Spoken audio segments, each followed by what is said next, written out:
Hello, everybody, and welcome back to this first 2021 episode of Mind the Gap, making education work across the globe with me, Tom Sherrington, and Emma Turner. Hello, Emma. Hi, you're right. Happy New Year. Happy New Year. Yeah, and Happy New Year to people who have been listening to our podcast version. It's fantastic to see the podcast going out on lots of different platforms, as well as people watching the YouTube version. So thank you for joining us. And we're going to be talking in this episode about the key thing which is dominating everybody's thinking, which is returning to remote teaching in the UK. And I know some people in the US have been doing this all the way along. But in England, for certain, people went sort of back to school and got back into the whole thing of teaching normally again. And now we're back to full-on remote learning with schools basically online, apart from key worker children, till at least February. So that's February half term. So that's really interesting. And a lot of people are talking about it. So Emma, have you been doing some online teaching yourself? I've been doing lots of online delivery since March, learned lots of lessons along the way. But it's a real steep learning curve because it kind of flips everything you know about delivery, especially assessment and things, on its head. So it's a real steep learning curve for everybody in teaching at the moment. And I think there's some great practice out there, some great sharing of ideas and strategies. But we're all kind of in the same boat trying to feel our way through it at the moment. Yeah, so I think what we're going to do in this episode, we're going to talk about some of the ideas we've had. And I'll be honest, I mean, like a lot of the things I do when I talk about teaching, I think you have to put your hand up and say, look, I don't do this myself, but I have engaged with it for lots of different people. So I've seen my wife sitting in this chair teaching her class, even this morning. She was teaching chemistry to her students via Teams, and I've heard her teach many lessons sitting here. But I've also seen lessons coming the other way. And I've had recently a lot of teachers sharing ideas with me about how they use all the different platforms. And it is really interesting because I think there's a big difference between kind of muddling through to kind of cope and realizing that, no, this is the way school is being done. This is a long-term thing. It's not just a bit of a filler. Yeah. And I think that has changed people's attitudes, because I even think in the summer lockdown, there was some kind of just like get through to summer and then we'll kind of recover afterwards. But now people see that we have to teach the children as if this is the deal. There's no kind of catch up after this. This is where they will learn. And some people are learning more about their platform functions and things now than they did before, because they didn't think they perhaps needed to. Is that what you've seen? Yeah, I think that's partly not because teachers didn't want to engage with it, but I think it's partly because the messages that schools were given at such short notice, and there was no kind of long-term strategy that this is actually going to become a long-term way of working. I think if somebody had said in March, by January, you all need to be completely au fait with this because this is the way it's going to go, people would have engaged with it a lot more. That's partly to do with the fact that the messages that schools were receiving were they just carry on as normal. And it's all credit to teachers, the fact that they've responded so quickly to actually realising that we do need to get this together as quickly as possible in as most effective format as possible, because like you say, it is the way that it's going to go. It is the way that it's going to stay. And I've just been absolutely blown away by people's generosity, especially those people who beforehand were kind of really tech savvy, sharing their time, sharing their expertise. They've kind of all of a sudden become the gods of the teaching profession. People throwing metaphorical rose petals at their feet. Please help me, please help me. But all credit to people who, alongside everything else, their own worries, their own anxieties, their own concerns about everything, have taken on a completely new way of working, not least early career teachers who are entering the profession and wrangling with all of this. So it is a big learning curve. It has been not potentially as strategic as it could have been, but that's partly because we weren't given the messages in good enough time. But all credit to everybody who's really thrown themselves into this completely wholeheartedly and recognised that everything that we're doing is to try and improve the outcomes for the children who are, I say, in the schools, the children of our schools rather than the children that are in our schools. So yeah, I'm just completely blown away by what everyone's done, to be honest. And one of the things I think is important to say, I mean, sometimes I always worry about this, that you're telling people to do stuff that they already do. But actually, all the time, I'm being asked by people I'm talking to online, can you help with this? How would you deal with this? And I think there are lots of teachers who actually still need support, training, encouragement to do this, even though it's not the first time they've done it. I think it'd be worth talking about some of the things. So I think there are a few sort of areas of teaching which you need to sort of rethink or sort of hyper emphasize because it's online. And it depends on massively whether or not it's a live session where the children are there, or whether it's asynchronous where you're just presenting material and then they're going to do it later, or whether it's entirely remote where you're just communicating with them through documents. And each one of those has value. And even the government's, the inspectorate in England, Ofsted, recently published a thing just yesterday saying the evidence is that online only isn't necessarily better than some online and a mixture. So let's think about some of those things. So for me, one of the most obvious things is just checking people are there and knowing they're engaging. And there's a fantastic meme, people have probably seen it, where the secondary class, I posted it online. I don't know where it came from. It got 9,000 views and over 4,000 retweets or something. It was ridiculous. I've had that sent to me about 6 times from different people. But it's like the primary classroom is people saying, "My dad, look at my dad's shoe," and all this thing. And the secondary classroom is all just like the letter that the children are off camera, and the teachers are like, "Hello, hello." Now, so this is the first thing is, and when I do I don't want to turn this into a training session, but I do think that basic thing of conspicuously making children feel that they're present when they're present is important. So using their name, cold calling, that type of thing. And I've seen teachers do that really well. It's just such an obvious thing, but it's so important. Even if they're on microphone only and not on camera, you're saying, Ibrahim, tell me what your answer was for number 5 or something. Even if he then types it in the chat, the fact that you have spoken to him and he's engaged. Now, ideally, you're seeing Ibrahim and he's talking to you and you're saying that. But even if he hears you and writes back, there's a communication there and you're verifying that he's there. And then you establish this idea that, that the teacher notices, and you've got your list and you see the people who are there. And I've seen a very simple thing, which I saw someone modeling on a YouTube clip, which was what they do at the start of the lesson. When people come on, they have a shared document, which everyone can see the lesson objectives on. So they come onto the lesson, and there's the plan. And there's a box next to it where you just type in your name. And it's like, so you don't have to take the register. You just see everyone's, and because it's like a shared document, you see the names kind of appearing as the children come in, and and they know to do that every time. So I go on, I open the document, I type in my name, and the teacher can see all the names arriving. And that to me is such a neat idea of making it feel I'm present, even when what everyone is looking at is just a document on the screen. It's just that, that sort of thing is ingenious, but obvious, but so powerful. Mm. And it's different as well, being online, and one of the things that I noticed as well is how much you rely on physically seeing pupils in the lesson for your assessment, for the pace of your lesson, for, when we're just going to stop or we're going to go over something. I think that being able to see and connect with the pupils online is even more important than in the classroom, because you pick up so many kind of non-verbal cues when you're looking at your classroom. Even just, for example, when you're teaching, you'll think, I've had loads of answers from over the left-hand side of the room, or loads from the right, or, this group here looks really puzzled with what I'm saying.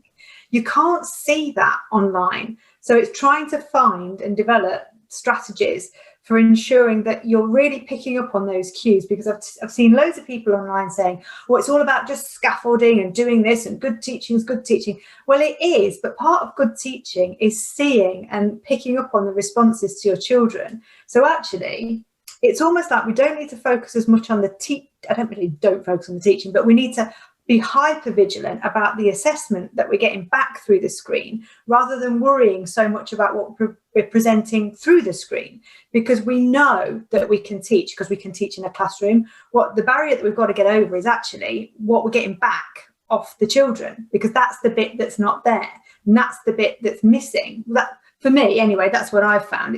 I'm not worried about how I'm going to present and how I'm going to teach. I know I can do that. Yeah. What I can't do is get back from the kids.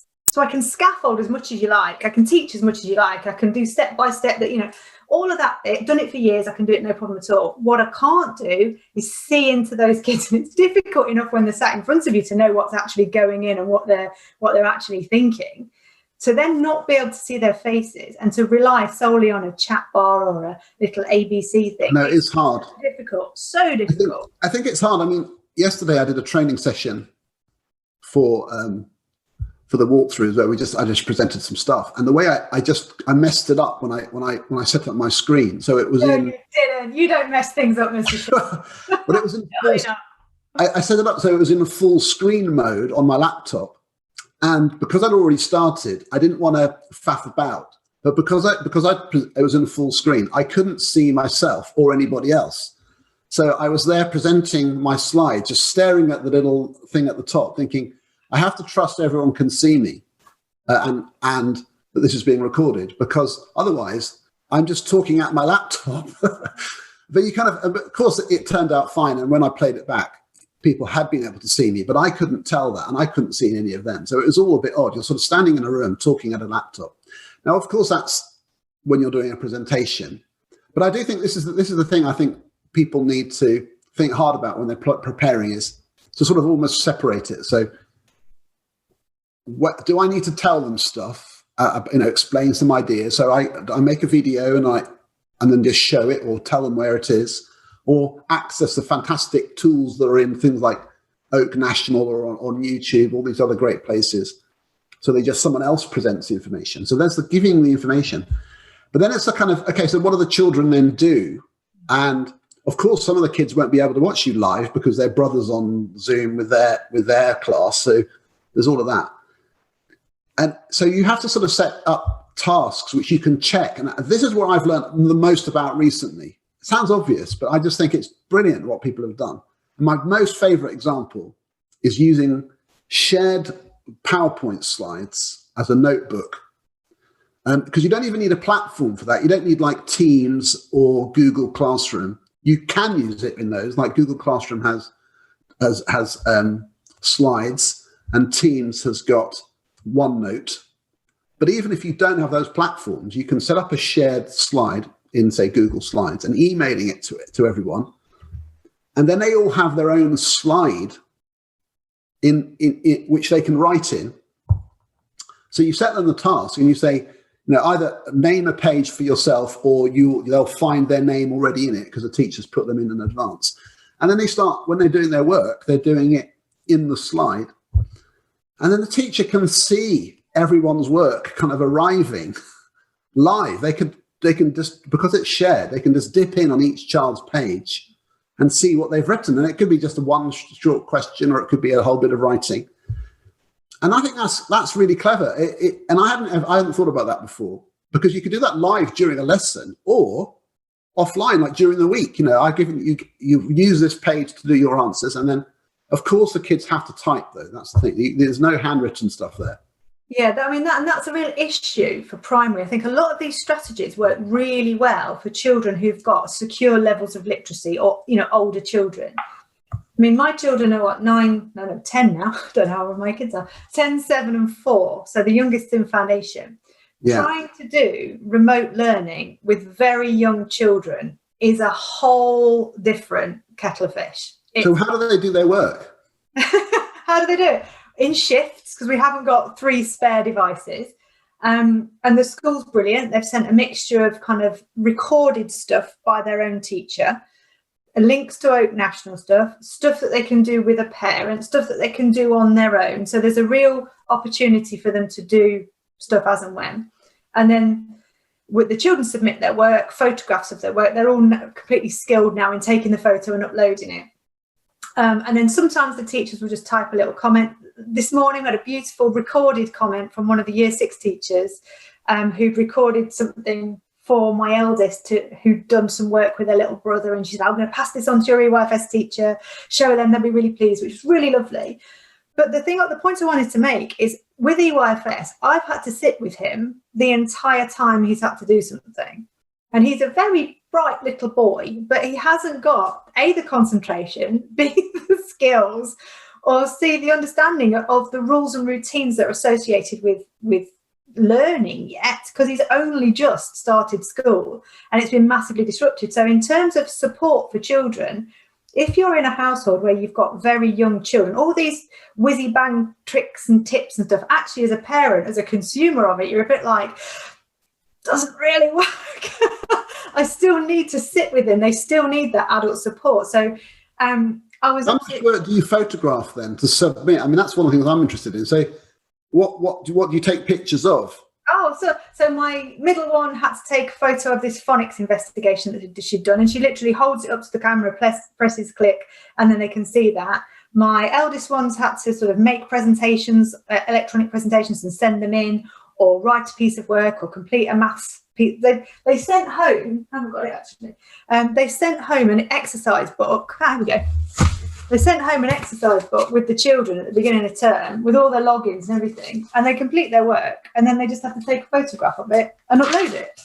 So they've still got their workbook at home, which is really useful, but it's really hard work with children who've got not completely independent. Yeah, so that is something which you can't stress enough, that this home learning situation for primary, especially the younger they are, the more reliant they are. So all those parents, I mean, I know lots of people who, like I work with, who, when I say, oh, we're sort of back at home again, they say, yeah, but you have to remember that means my children are here, and I have to. So, and I think, oh gosh, yeah, of course, so your children are with you at home, and that's the thing. That's a big issue. So I do think, gosh, we can't really underestimate that. And then for the teachers, so I think for a primary class, to be honest, because you do have typically one class and it's 30 kids, and you've got at least a finite number of children, and therefore you can say, okay, I'm going to receive photographs from them, and you can kind of, I guess you can sample that even. You don't have to look at absolutely everything, but for a secondary teacher, which we might have, say, 6 classes, and you've got, I don't know, 100 plus, to get all these photos and stuff coming in, it just you'd be overwhelmed with the number of different things to open. So I guess the more live and dynamic it is, whether it's using online tools, the easier. But yeah, you've got to find. I have noticed that some of the tasks now the teachers put, there is no need to upload any evidence for this piece of work. Oh, really? Yeah. I don't blame them. I think that's, but I think this is another thing I was going to discuss in this whole thing is, there's a kind of there's a neat trick teachers, I think, need to play with a kind of accountability, which is the checking. You need to do enough checking so that the kids feel that you'll notice if they do it or not. Mm.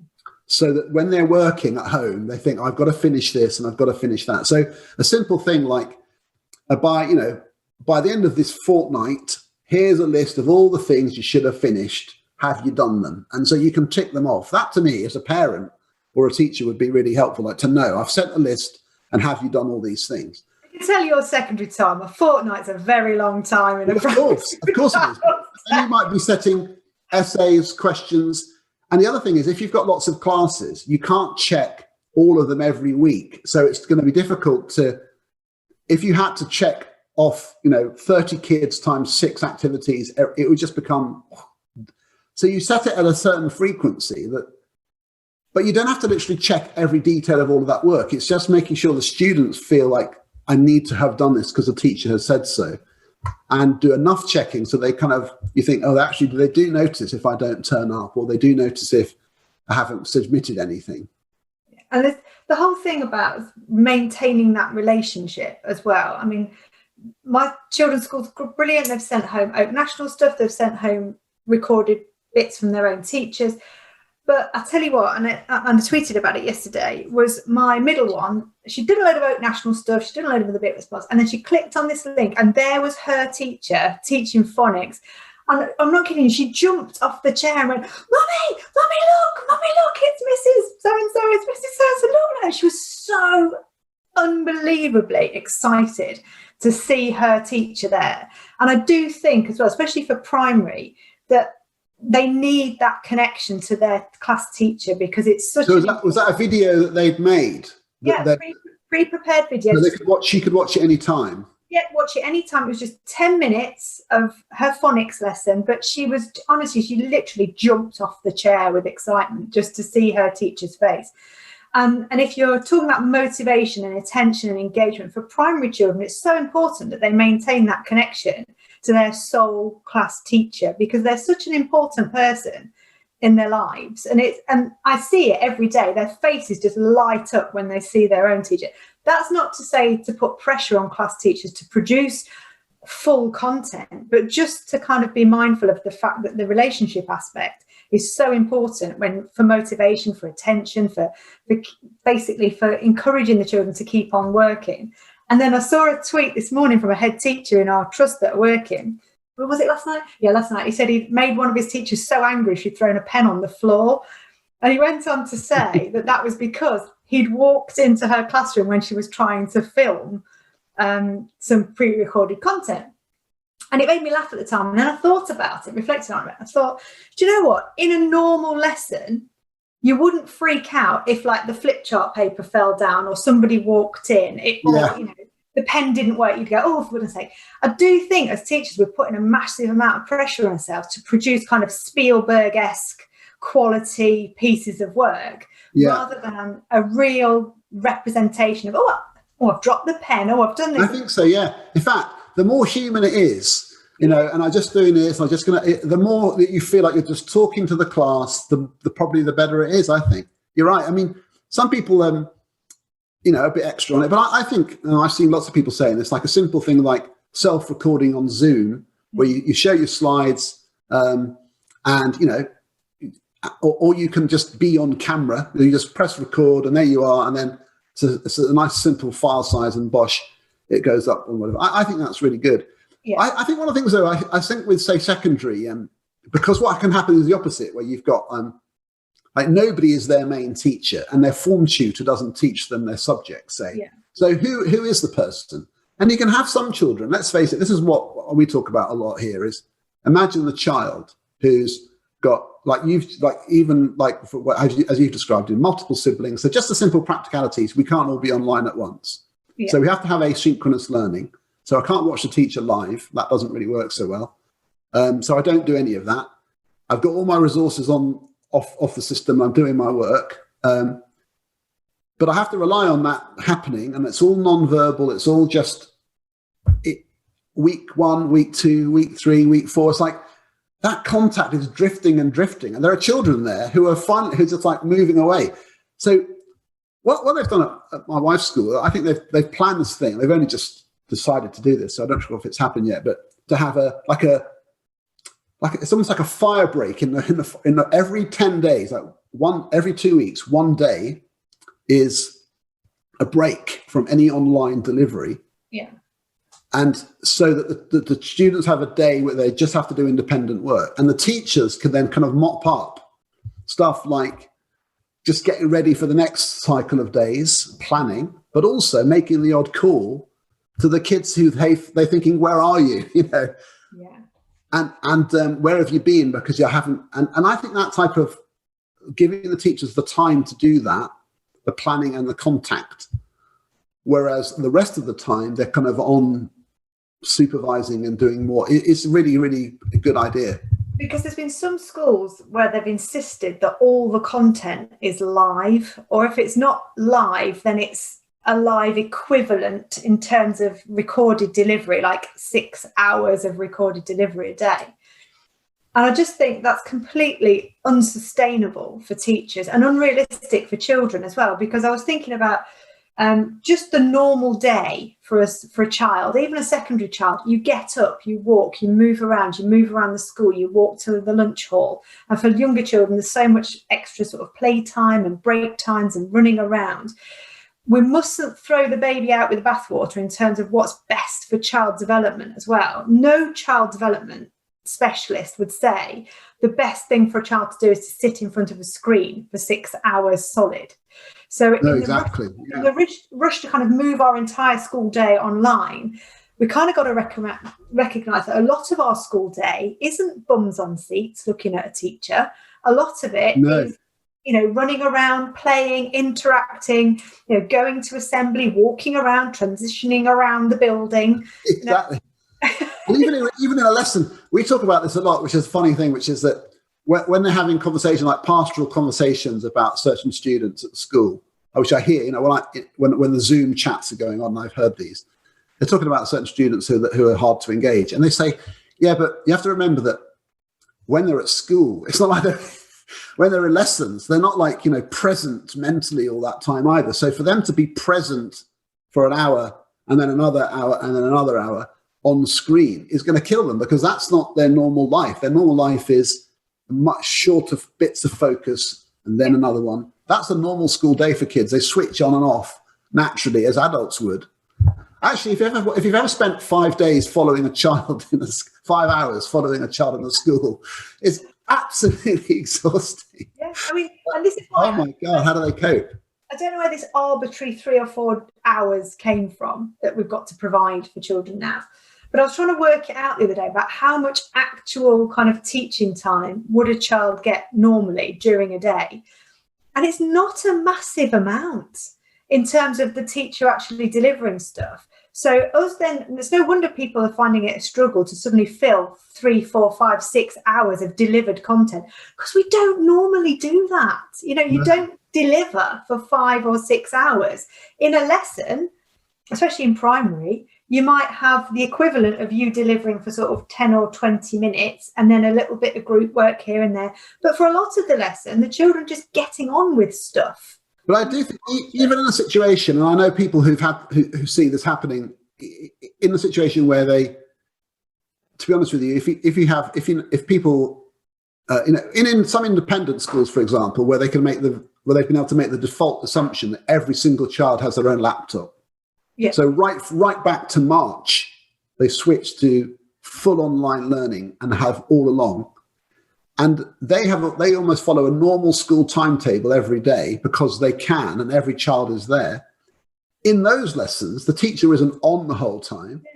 They talk for 5 minutes like they would in lesson, set a task, and they're there kind of, but they're not talking. They're just maybe, while the students are doing their work, they're asking a question, they're doing a little breakout room with one student and stuff. So I do think giving yourself the time, even though, say in an hour's slot, to say input here, but it could be like 40 minutes of practice time where you're kind of present, and maybe, especially with these online shared documents chipping in.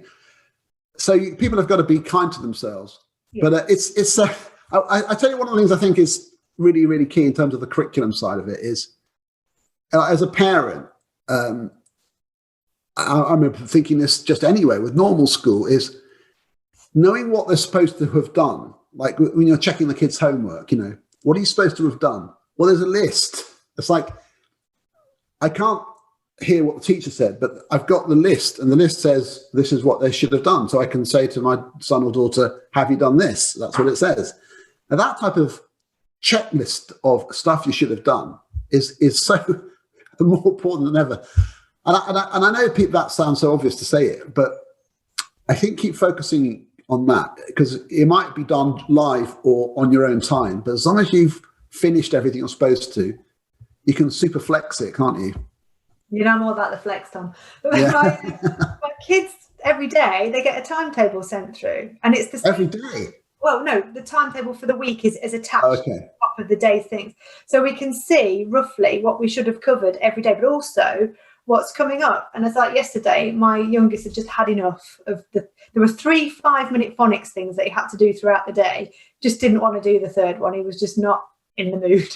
yesterday, and I wasn't going to push it. So he's done 4 today. So we've done them all because he really wanted to do it. But I felt able to do that as a parent because I've got the week's timetable. Like you say, I know what's coming up. I know what we've got to cover.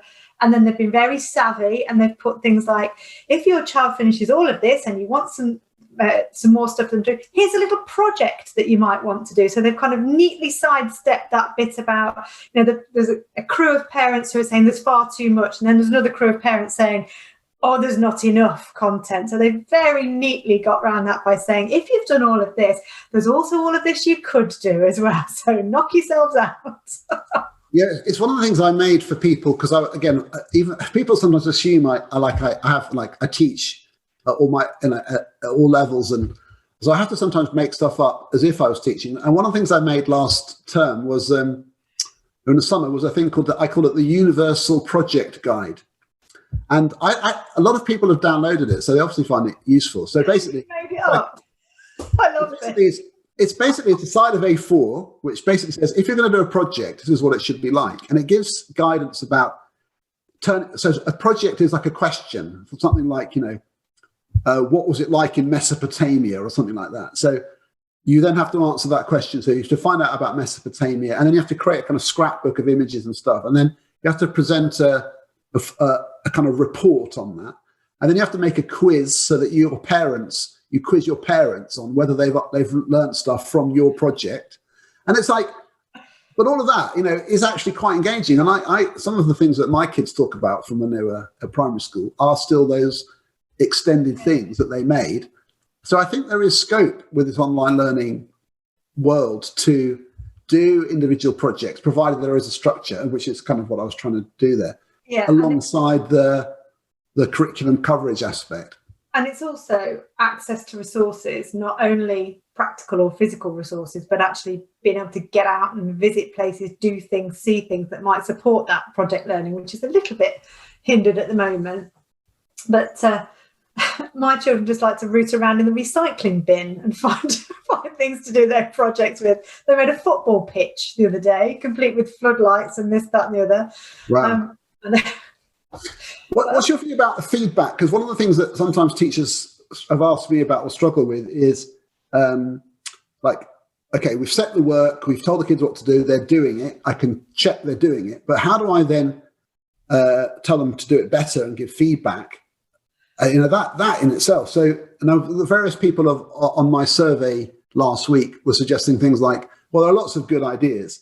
If it's like some apps and stuff, whether for primary teachers saying you've got the photo and you kind of, one of them showed me you literally just write on the photo and send it back. Some were doing like little voice notes on an app called Moat, and other voice recording apps. But then you need to know how that works, how to append it. There are lots of comments, things on Google Docs and all the rest of it. So there are lots of ways. And my favorite one of all was just simply using forms, Google Forms to do questions. And the students can see, you can then create a list of all their answers and quite easily show them the correct answers, and they can self-check. Anything the students can check their own answers is best of all, I think. So how have you done it at home? I mean, they've had all of those things pretty much. They've had sort of verbal, like voice recorded feedback. My eldest has had like proper feedback points for pieces of work that she's done where she's had to go back and do the corrections and resubmit that. And then some of them are just sort of generic feedback. Oh, that was really, you've made a really lovely model. Well done. I can see you've worked hard. So there's been a real mix of kind of encouragement and connection type feedback. Then there's been the specific feedback that they've had to act on. Some of it's voice recorded, some of it's typed. It's been a real kind of horses for courses, really, because there'd be no point the EYFS teacher typing tons of stuff about my little one's phonics. There's no point because he can't read it. And that's that whole thing about workload, and would you do it at this level in your classroom? If you wouldn't do it at this level in your classroom in normal circumstances because it would create too much work, it's kind of like, well, don't beat yourself up if you can't maintain that level of feedback when you're also trying to learn all these new skills, navigate all this new tech, teach in a completely different way.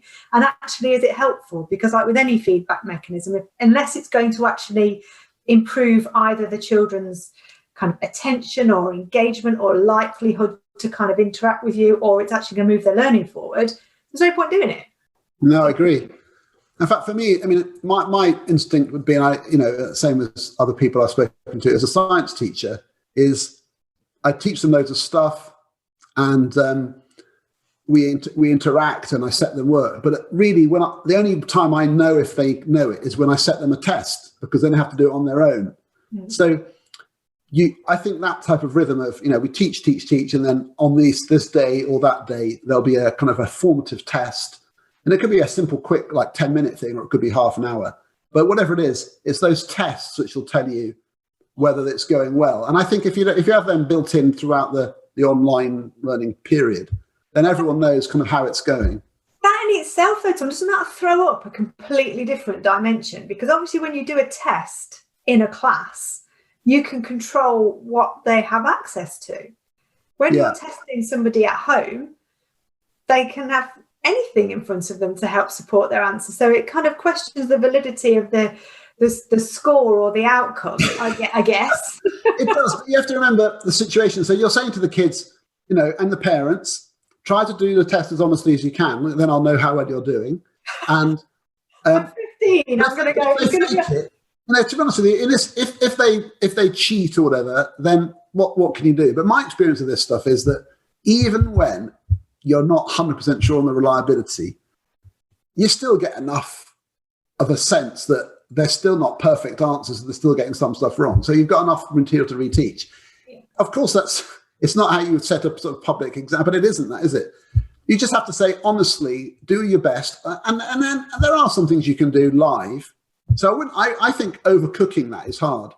If I send you a test to do, and I say to you as your instructions, give yourself half an hour, don't look at your books, and then send it back. Now, of course, if kids don't do that, well, you have to just live with that imperfection, and you don't compare the scores. You're just trying to find out, are they learning the stuff or not?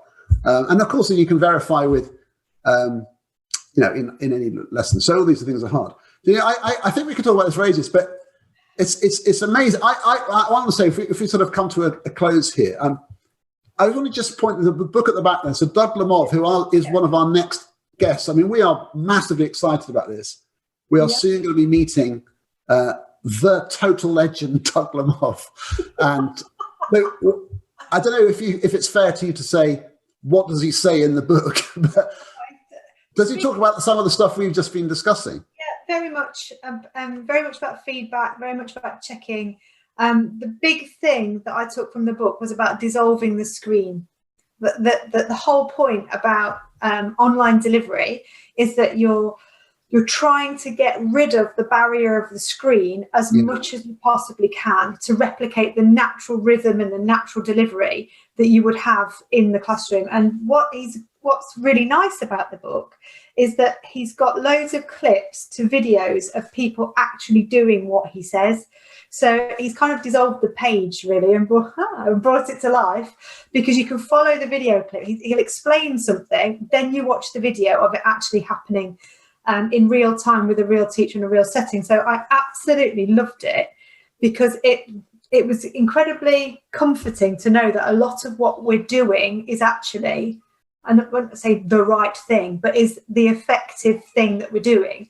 And he also reiterates that a lot of what great teaching is still great teaching online. You don't have to suddenly become like Bill Gates and be able to sort of build these amazing platforms and do amazing things. You're still the biggest resource that the children have. You've got, and it's just getting yourself in front of them by, as he says, dissolving the screen. So I absolutely adore the book, and I can't wait to speak to him. And it's called Doug Lemov and the Teach Like a Champion Team, Teaching in the Online Classroom, Surviving and Thriving in the New Normal. So You don't have to be brilliant tech either. There's that whole world, isn't it? And I think we have to reiterate, this is how complicated this whole is. You've got the world of the children in front of you on the screen and talking to them, and then you've got the world of they're not on the screen. In fact, you're hoping they're doing stuff at home that you've set up for them and checking that that's being done without you seeing them do it ever is the reality for a lot of kids, and that is so hard. So look, I think the one thing I want to say to you is that I just think, for example, when I put a tweet out, I was sitting here, like I do all the time, because with no school to go to, and who's got some ideas about this? And I just got this torrent of replies, like 300, 400 replies, and it took me ages to sort of compile it all because there were so many. And I just think, wow, isn't that just brilliant? Teachers are brilliant. It's so creative, so innovative. And of course, as they say, about crisis leads to kind of, what's the phrase about being the mother of invention? But it is amazing. Mother of invention. I just think teachers are brilliant, the way that people are responding. But there's no question that some people are way further down the track than others, and there's still a lot of kind of support that people need. So well done to everyone kind of wrestling with it. And what's really been brought home to me over the last few weeks and of doing this, or the last few months really, is that actually what a human profession teaching is and how much it relies on human interaction. And I think that one thing that we've learned is that I don't think we would ever choose complete remote online learning, because actually really effective teaching needs to be kind of human to human, not through that device, because of all the little nuances that you pick up from people's voices, people's gestures, people's body language. It really hammered home how skilled teachers are in kind of human interaction, not just academia and delivery, but actually what brilliant blooming humans teachers are. Yeah, definitely. Well, so let's finish there. Thank you so much to everyone listening to this episode of Mind the Gap, making education work across the globe. You're doing amazing work, and we'll look forward to yours joining us for our interview with Doug Lemov and other exciting guests coming up later this term. Thank you so much. Thank you very much. Bye-bye.